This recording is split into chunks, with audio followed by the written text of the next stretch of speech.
right. So you will never make headway dealing with unbelievers if you forget that unbelievers are suppressing the truth. They know God. They cannot help but know God because their very existence and ability to think and process information are dependent on him, as Acts 17, 24 through 28 talks about. It's not because you have such great arguments. You don't need them. God has made himself known. Everyone should look at the created world and give praise to God. That's why God can make these judgments on people that have never heard the gospel, because it is made known to them. What about the people in Papua New Guinea that don't have an idea of a deity? Well, did they fail to live up to the God that has revealed himself to all creation? Yes. Okay. Well, then they're judged in the same fashion that we all are. And so God can have mercy on who he has mercy. And one of those might be to send missionaries, or in some way to reveal himself. But through this kind of second age of the church age, he sent his son, and then through his son, he sent us. And so getting to this type of argumentation of, I don't have enough evidence. The Bible says that we do have enough. And so we want to believe the Bible because that's our standard. Right. Good. And so, Bonson tells us that when a person suppresses the truth, he asks the question, does that mean then that they're always self-conscious about suppressing the truth?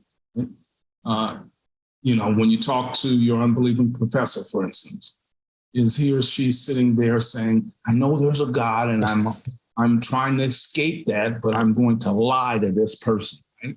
And he says, no, that's not what he's saying that unbelievers do. He says, Paul says that they suppress the truth in unrighteousness. They push it down, they distort it, they don't want to look at it, they rationalize it, they try to escape it, right? And so he calls this section rationalizing away what is known to be true, right? They're trying to escape it, they're trying to rationalize, right? So it may not be, they may not consciously be doing this, is the point I think that he's trying to make. Right. And so that's why kind of the two-step approach for presuppositionalism is, okay, let's assume that your position is true. Why should I care about other people in a world where the survival of the fittest, those who are best suited for their environment and who struggle and survive under the harsh conditions will be the strongest and pass along that DNA to the next generation. So not only must we kill weak people, but we must forcefully breed with people who are of equal stature in value, so that we can have a strong species that will continue to survive. Because for some odd reason, that's important. And by important, I mean it's important to the general scope of evolution to kind of keep us going on. Although to say that might put too much emphasis on personhood within who evolution is.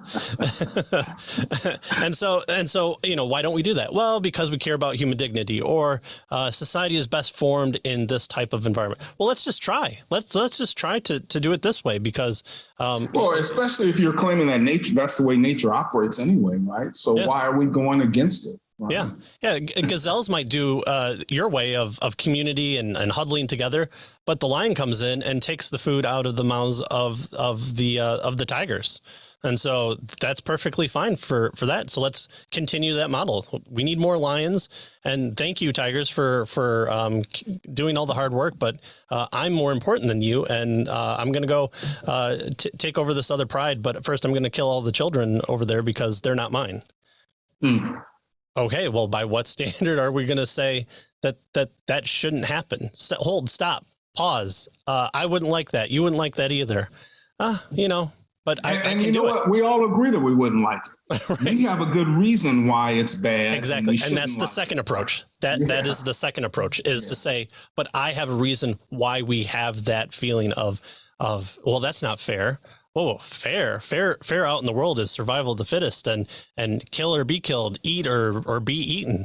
And so I don't know what this is talking about. So there's our two-step approach for presuppositionalism, is saying, let's take your standard and see if it fits with what you're saying. And then let me tell you about the better standard. And so again, that's when you have to always have the Bible in your hand, because that's the standard, and you shouldn't shy away from that because that's exactly what you believe.